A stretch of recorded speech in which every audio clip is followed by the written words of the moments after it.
अस्सलाम वालेकुम everyone, welcome to our YouTube channel. आज के इस वीडियो लेक्चर के अंदर हम लोग अपना एफएससी सीरीज़ का जो सेशन है उसी को कंटिन्यू करते हैं। और आज हम जिस टॉपिक को जो टॉपिक हमें डिस्कस करना है वो है empirical formula and molecular formula. So start करते हैं हम लोग एम्पिरिकल फार्मूला से। पहले इसकी डेफिनेशन देख लेते हैं, इसको समझ लेते हैं कि एम्पिरिकल फार्मूला बेसिकली होता क्या है। It is the simplest formula that gives the small whole number ratio between the atoms of different elements present in a compound.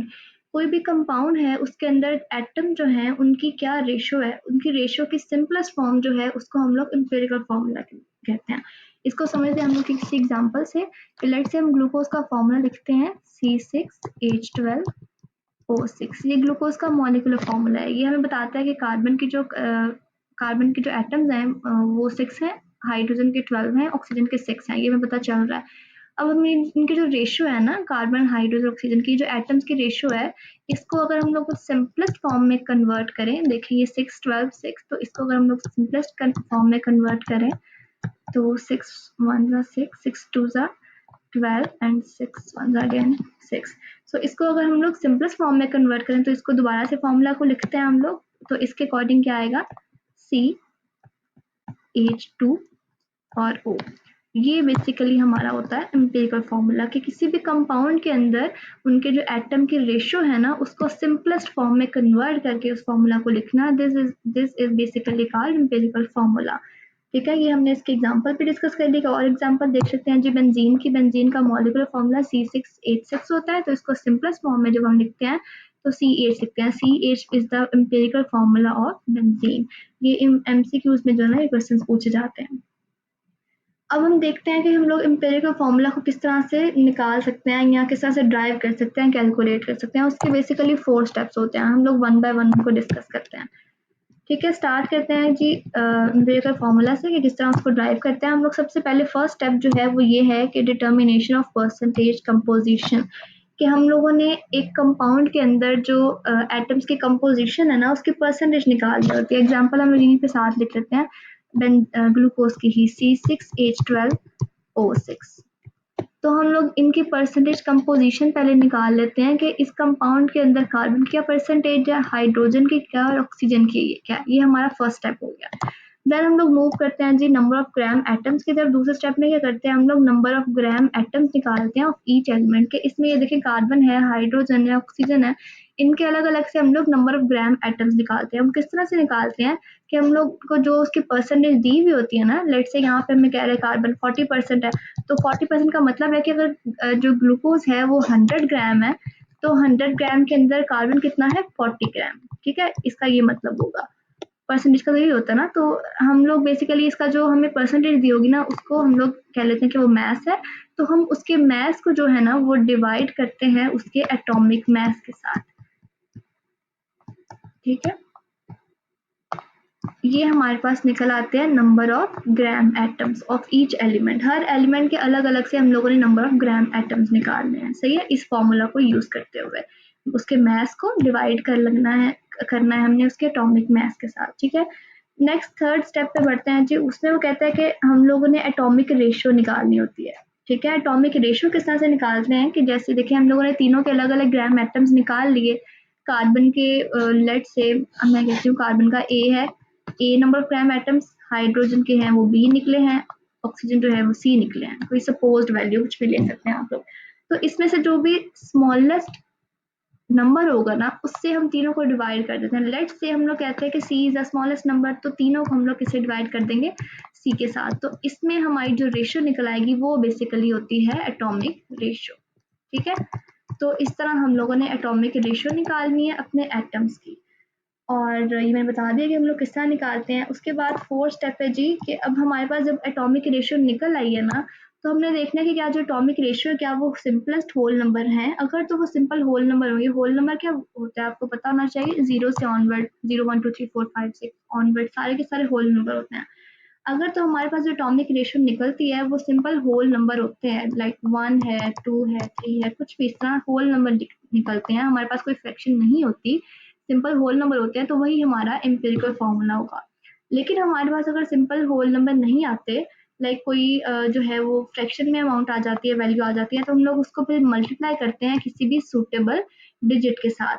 Late से वो 2 हो सकता है, 3 हो सकता है, कुछ भी जो सूटेबल डिजिट दो उसको, अगर फ्रैक्शन वाली ये देखें यहाँ पे लेट से 2.1 है, तो हम लोग उसको ऐसी वैल्यू से, ऐसे नंबर से मल्टीप्लाई करेंगे जो बेसिकली ये फ्रैक्शन को कन्वर्ट कर देगा सिंपल होल नंबर के साथ। हम आगे डिस्कस करते हैं इसकी एग्जाम्पल लेके, ठीक है।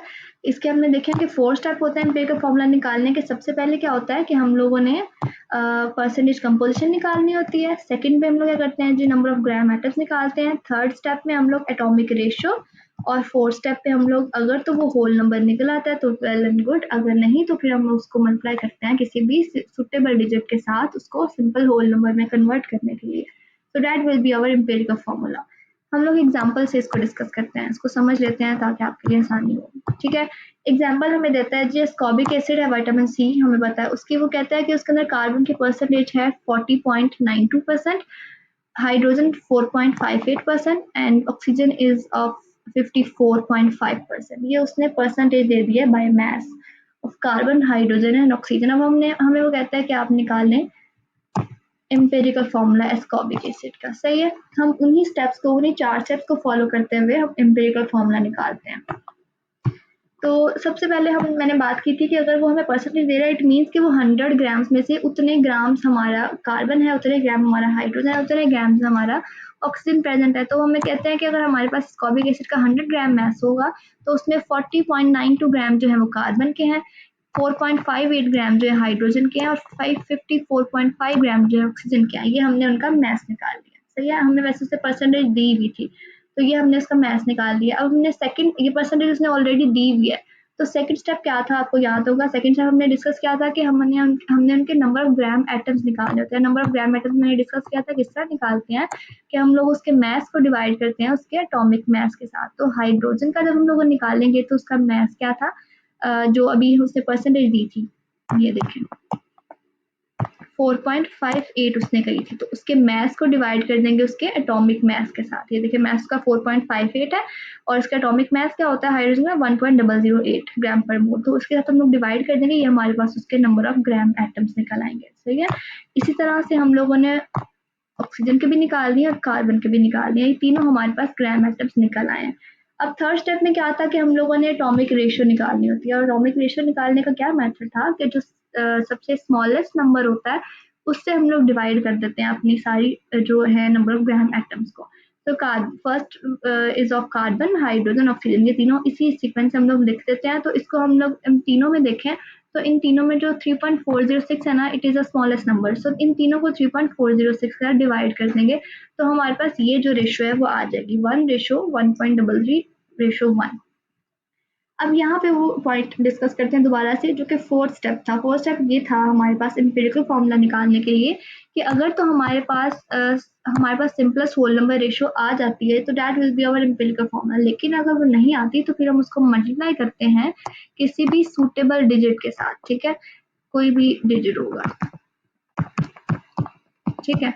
तो ये हमने सूटेबल डिजिट कोई भी हो सकता है अकॉर्डिंग टू द रेशियो। अब यहाँ पे देखें 1 is a whole number, 1.33 is not a whole number. Whole number क्या होता है 0 1 2 3 ऑनवर्ड सारे, तो 1.33 इज अ फ्रैक्शन, ठीक है।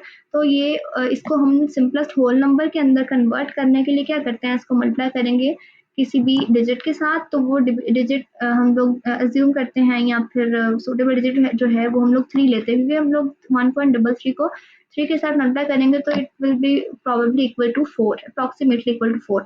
तो ये 3 से मल्टीप्लाई करेंगे तो 3 इंटू 1 इज इक्वल टू 3, तो 3 को 1.33 के साथ मल्टीप्लाई किया तो 4 आ गया, और 3 1 से अगेन किया तो 3 आ गया। तो हमारे पास कार्बन, हाइड्रोजन, ऑक्सीजन की परसेंटेज या सॉरी रेशियो क्या निकल रही, 3:4:3। तो इसको हम लोग किस तरह लिखते हैं, C3H4O3। ये है जी हमारा एम्पिरिकल फॉर्मूला एस्कॉर्बिक एसिड का, जो हम लोगों ने उन 4 स्टेप्स को देखते हुए या उनको फॉलो करते हुए हम लोगों ने निकाला, ठीक है। It was very easy.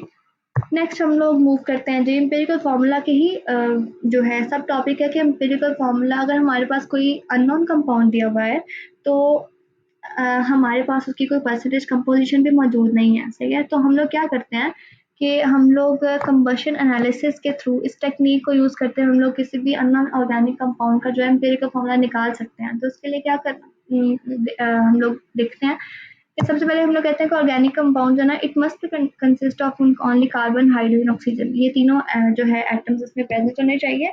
तो इसमें क्या होगा, जब उसमें कार्बन, हाइड्रोजन, ऑक्सीजन प्रेजेंट होंगे ना, तो इसकी इनकी जो प्रोडक्ट्स होगी वो कार्बन डाइऑक्साइड और वाटर होगी। जो हाइड्रोजन है वो कन्वर्ट हो जाएगा वाटर में, और जो ऑक्सीजन है हाइड्रोजन जो वाटर में कन्वर्ट हो जाएगा, और जो कार्बन है वो कार्बन डाइऑक्साइड में कन्वर्ट हो जाएगा। सो इनकी जो कार्बन डाइऑक्साइड और वाटर बनेगा ना, उनकी कंसंट्रेशन, उनकी क्वांटिटेटिव एनालिसिस करके हम लोग देख सकते हैं कि उसमें कार्बन की क्या रेशियो है, हाइड्रोजन की क्या रेशियो है और ऑक्सीजन की क्या रेशियो है। ठीक है, हम लोग इस जो कंबशन एनालिसिस का जो प्रोसेस है उसका अपरेटस ये देखते हैं। सबसे पहले यहाँ पे हम अपना ऑर्गेनिक कंपाउंड जो है वो इंसर्ट करते हैं। ठीक है, अपना ऑर्गेनिक कंपाउंड डाल दिया। अब ये जो कंबशन ट्यूब होती है ना, वो किसी फर्नेस के साथ फिट की हुई होती है। तो यहाँ पे जो ऑक्सीजन की ना कंटिन्यूस सप्लाई दे रहे होते हैं, क्योंकि oxygen must present in order to combust the organic compound. Combustion के लिए ऑक्सीजन तो जरूरी होती है, तो कंबशन के लिए ऑक्सीजन हम लोगों को सप्लाई करना पड़ रही है लाजमी। तो यहाँ पे जब ऑर्गेनिक कंपाउंड जाता है, ऑक्सीजन उसको मिल रही है, इसका कंबशन हो रही है, तो इस दौरान उसकी वो किस में कन्वर्ट हो जाता है, कार्बन डाइऑक्साइड में और वाटर में। ये दोनों हमारे पास प्रोडक्ट्स आएंगी। अब इन दोनों को अलग अलग से सेपरेटली हम लोग जो है कलेक्ट करके तो इनकी परसेंटेज निकालेंगे, इनका क्वांटिटेटिव एनालिसिस करके, और फिर उनमें से हम लोग देखेंगे कि हमारे पास कार्बन डाइऑक्साइड कितनी आई है, वाटर कितना आया है। तो उससे हमें ये पता चल जाएगा कि बेसिकली हमारा जो ऑर्गेनिक कंपाउंड था उसके अंदर कार्बन कितना था और उसी के अंदर हाइड्रोजन कितना था। ये बेसिकली हम लोग पता चलाएंगे। ठीक है, यहाँ पे अब जो हमारी प्रोडक्ट्स बन गई हैं वो आगे मूव कर रही हैं। अब यहाँ पे आएगा जी, ये फर्स्ट जो चैम्बर है ये है Mg, यहाँ पे देखें विजिबल नहीं है, MgCl4 नाइस। ये है जी मैग्नीशियम परक्लोरेट, ये वाटर एब्जॉर्बर का काम करता है, ये वाटर को एब्जॉर्ब कर लेता है। ठीक है, फिर नेक्स्ट चैम्बर में हमारी जो प्रोडक्ट है वो जाती है, यहाँ पे जो है ना कार्बन डाइऑक्साइड एब्जॉर्बर लगा होता है। तो 50% पोटेशियम हाइड्रोक्साइड हम लोग यूज करते हैं, वो सारे के सारे कार्बन डाइऑक्साइड को एब्जॉर्ब कर लेता है। यहाँ पे हमारी दोनों प्रोडक्ट्स है ना वो सेपरेट हो जाएंगी, कार्बन डाइऑक्साइड भी और वाटर भी। अब जो अदर प्रोडक्ट्स है वो आगे चली जाएंगी। अब हमने क्या करना है, चलें आगे देखते हैं। अब हमने क्या करना है कि अब जो हमारे पास कार्बन डाइऑक्साइड हम लोगों ने निकाली है ना, उसकी हम लोग परसेंटेज निकाल लेंगे। ठीक है, जो हमने वाटर कलेक्ट किया है उसकी परसेंटेज निकाल लेंगे, उसके थ्रू हम लोग कार्बन और हाइड्रोजन के परसेंटेज निकालेंगे। Keep it in your mind कि हम लोगों ने जो वाटर कलेक्ट किया है उसको यूटिलाइज करते हुए हम लोग परसेंटेज निकालेंगे हाइड्रोजन की, और जो कार्बन डाइऑक्साइड जो हमने कलेक्ट किया उसको यूज करते हुए हम लोग कार्बन के परसेंटेज को निकालेंगे। ठीक है, और फिर डिफरेंस मेथड को यूज करते हुए हम लोग देखें कार्बन की परसेंटेज प्लस हाइड्रोजन के परसेंटेज, 100 में से इसको माइनस कर देंगे तो डेफिनेटली हमारे पास ऑक्सीजन की परसेंटेज निकल आएगी। सही है, इसको भी हम लोग एग्जांपल से डिस्कस करते हैं। सबसे पहले फॉर्मूला देखते हैं कि हम लोग जब कार्बन की या हाइड्रोजन की परसेंटेज निकालनी होगी तो कैसे निकालेंगे। देखें, हम लोगों ने लेट से कार्बन डाइऑक्साइड को एब्जॉर्ब कर लिया, सो वहाँ पे जो मैस होगा कार्बन डाइऑक्साइड का वो उसको डिवाइड करेंगे मैस ऑफ ऑर्गेनिक कंपाउंड। जो हमने ऑर्गेनिक कंपाउंड अंदर इंसर्ट किया उसका मैस तो हमें पता होगा ना। सो कार्बन डाइऑक्साइड का mess divided by mass of organic compound. ठीक है, इसको फिर अगेन हमें मल्टीप्लाई करना है, क्योंकि ये तो हमने कार्बन डाइऑक्साइड का मैस उसकी जो है परसेंटेज निकाली, लेकिन हमें उसमें से फर्दर कार्बन की परसेंटेज चाहिए। तो इसको हम लोग मल्टीप्लाई करवाएंगे कार्बन के मैस के साथ, और कार्बन किस फॉर्म में प्रेजेंट है, कार्बन डाइऑक्साइड के फॉर्म में, तो उसको डिवाइड कर देंगे कार्बन डाइऑक्साइड के मैस के साथ। ठीक है, दोबारा सुन लें कि परसेंटेज ऑफ कार्बन निकालने के लिए हम लोग क्या करेंगे, मैस ऑफ कार्बन डाइऑक्साइड उसको डिवाइड करेंगे उसके ऑर्गेनिक कंपाउंड किस मैस के साथ, क्योंकि ऑर्गेनिक कंपाउंड बेसिकली कन्वर्ट हो रहा है कार्बन डाइऑक्साइड के अंदर। सो अब हमने उस कार्बन डाइऑक्साइड के अंदर से कार्बन की कंसंट्रेशन को निकालना है, उसकी परसेंटेज को निकालना है, तो उस हम लोग अगेन कार्बन के मैस को डिवाइड करेंगे जिसके अंदर वो प्रेजेंट है कार्बन डाइऑक्साइड के मैस के साथ। ठीक है, उसको अगेन मल्टीप्लाई करवा देंगे हम लोग 100 के साथ, क्योंकि हम लोग परसेंटेज निकाल रहे हैं। तो ये हमारे पास निकल आएगी percentage of carbon then percentage of hydrogen. सही, फिर इन दोनों को प्लस करके तो वही हम ऑक्सीजन का जो है ना वो मैस परसेंटेज निकाल लेंगे बाय यूजिंग डिफरेंस मेथड। हम लोग एग्जाम्पल देख लेते हैं। एग्जाम्पल को देख के तो हमें आसानी हो जाएगी। वो कहता है कि जी sample of liquid consist of carbon, hydrogen, oxygen was subjected to combustion analysis. 0.5439 grams of compound, हमारा जो ऑर्गेनिक कंपाउंड था उसका मैस ये दिया हुआ इसने। उसने क्या 1.039 ग्राम जो है वो कार्बन डाइऑक्साइड के बने हैं, और जो वाटर हमने अब्जॉर्ब किया है या वाटर अब्जॉर्बर के थ्रू कलेक्ट किया है उसका मैस है 0.6369 ग्राम। ठीक है, ये हमने यहाँ पर मैस लिख लिए। ठीक है, ये हमारे पास मैथ्स आ गए हैं। तो अब हमने सबसे पहले क्या निकालना है जी, इनके परसेंटेज निकालनी है, percentage of carbon, percentage of hydrogen, percentage of oxygen. तो अभी हमने क्या डिस्कस किया था, फॉर्मूला जो डिस्कस किया था उन्हीं को यूज करते हुए हम लोग कार्बन की परसेंटेज निकालते हैं, हाइड्रोजन की निकालते हैं, ऑक्सीजन की निकालते हैं। कार्बन के परसेंटेज के लिए हमने फॉर्मूला दिखा था कि कार्बन की परसेंटेज निकालने के लिए क्या करना है हम लोगों ने, मास ऑफ कार्बन डाइऑक्साइड, ठीक है, कार्बन डाइऑक्साइड का क्या मास है जो हमने कलेक्ट की है वो ये है, सॉरी ये है कि percentage of sorry mass of carbon dioxide, उसको डिवाइड करना है हमने मास ऑफ ऑर्गेनिक कंपाउंड, ये रहा हमारे पास ऑर्गेनिक कंपाउंड का मास, ठीक है, ये हो गया। अब हमने क्या करना है, इसको अगेन मल्टीप्लाई करवाना है, mass of carbon divided by mass of carbon dioxide. Carbon का मास 12 होता है और कार्बन डाइऑक्साइड का एटॉमिक मास मास होता है वो मोलर मास होता है वो 44 होता है, उसको मल्टीप्लाई करवा देंगे हम लोग 100 के साथ, तो ये हमारे पास निकल आई जी परसेंटेज ऑफ कार्बन।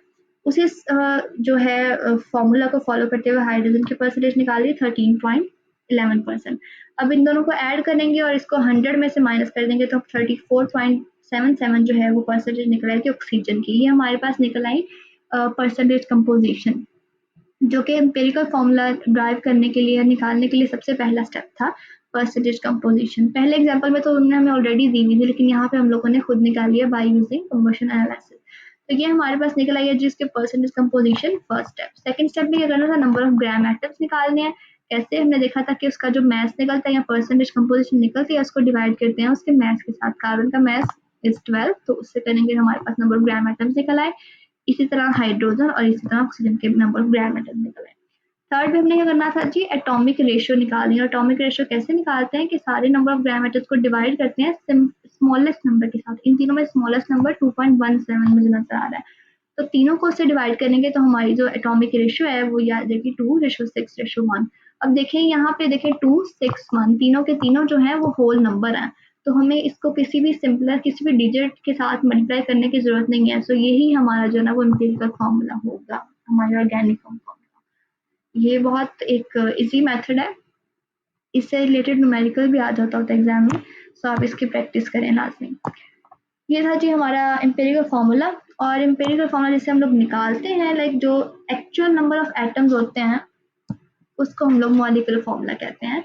कि मॉलिक्यूलर फार्मूला की डेफिनेशन देख लेते हैं, the formula of a substance which is based on the actual molecule and molecular formula, it gives the total number of atoms of different elements present in a molecule of a compound। कोई भी compound है C6H12O6, हमारे पास glucose molecule है, इसमें वो कहते हैं कि जितने actual number of atoms present है ना उन्हीं को उसी को हम लोग उसके मॉलिक्यूलर फॉर्मूला कहते हैं। देखिए एक्चुअली इसके अंदर 6 प्रेजेंट है, कार्बन हाइड्रोजन कितने हैं 12 है, ऑक्सीजन कितने हैं 6 है। यही जो है इसके एक्चुअल नंबर ऑफ एटम्स को शो करना, ये हमारे पास मॉलिक्यूलर फॉर्मूला होगा। लेकिन उसकी सिंपलेस्ट रेशियो जो है निकालना CH2O, ये हमारे पास क्या था, एम्पिरिकल फॉर्मूला। ये इनका बेसिक डिफरेंस है दोनों के दरमियान, ठीक है। अब हम लोग देखते हैं जी मॉलिक्यूलर फॉर्मूला और एम्पिरिकल फॉर्मूला का क्या आपस में रिलेशन है। मॉलिक्यूलर फॉर्मूला जो है वो इक्वल होता है n इंटू एम्पिरिकल फॉर्मूला। कि हम लोग देखें सिंपलेस्ट मॉलिक्यूलर फॉर्मूला को एम्पिरिकल फॉर्मूला में कन्वर्ट करने के लिए उसको सिंपली उसकी मतलब कटिंग वगैरह करके तो जा सकते हैं ना। अब जिसके साथ लेट्स से ये देखिए कि CH2O ये ग्लूकोज का मॉलिक्यूलर फॉर्मूला है। अब इसको हम लोगों ने एम्पिरिकल सॉरी ये ग्लूकोज का एम्पिरिकल फॉर्मूला, इसको हम लोगों ने मॉलिक्यूलर फॉर्मूला में कन्वर्ट करना हो तो हम लोग क्या करेंगे, इसको हम लोग 6 से मल्टीप्लाई करा देंगे, जिससे हम लोग ने पहले कटिंग की थी उसी के साथ सुटेबल डिजिट के साथ मल्टीप्लाई करवा लिया, तो ये हमारे पास बन जाएगा C6H12O6। ये हमारा वापस वही मॉलिक्यूलर फॉर्मूला बन जाएगा। तो ये हमारा उसका रिलेशन है मॉलिक्यूलर फॉर्मूला और एम्पिरिकल फॉर्मूला का, कि molecular formula equal to the n into empirical formula. n is a integer, simple integer होता है, ठीक है। और इसको यहीं से अगर हम लोगों ने n की वैल्यू निकालनी हो तो हम मॉलिक्यूलर मास को डिवाइड कर देंगे एम्पिरिकल फॉर्मूला मास के साथ, तो हमारे पास n जो है वो निकल आता है। बहुत से ऐसे जो कंपाउंड्स हैं जिनका मॉलिक्यूलर फॉर्मूला और एम्पिरिकल फॉर्मूला सेम होता है, जैसे कि वाटर है, वाटर का मॉलिक्यूलर फॉर्मूला यही है और जो एम्पिरिकल फॉर्मूला भी यही है। कार्बन डाइऑक्साइड है, अमोनिया है, ठीक है। ये सारे वो कंपाउंड है जिनका मॉलिक्यूलर फॉर्मूला और जो एम्पिरिकल फॉर्मूला है वो सेम है। इसका मतलब है कि यहाँ पे जो n है वो क्या है 1, n is unity for all these compounds. So this was all about the molecular formula and empirical formula. I hope कि आपको ये वीडियो में मॉलिक्यूलर फार्मूला और एम्पिरिकल फार्मूला की समझ आ गई होगी और उनको न्यूमेरिकल्स को किस तरह सॉल्व करते हैं, किन स्टेप्स को फॉलो करते हुए हम लोग एम्पिरिकल फार्मूला निकालते हैं, वो भी आपको समझ आ गया होगा. So thanks for watching. Please do subscribe the channel. Thank you.